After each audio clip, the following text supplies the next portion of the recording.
ಮೊದಲಿಗೆ ಅಮೋಘ ಸಿದ್ಧ ಇದ್ದೋ ಕೈಲಾಸಗಿರಿಗೆ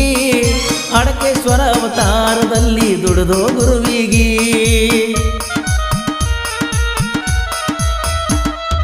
ಒಂದಿನ ಪುಷ್ಪ ಏರಿಸಿ ನಿಂತನ ಗುರುವಿನ ಎದುರಿಗೆ ಪರಶಿವ ಕರೆದ ಹೇಳ್ತನ ಅಡಕೇಶ್ವರ ಋಷಿಗಿ ಇಂದ್ಯಾಕ ಪುಷ್ಪ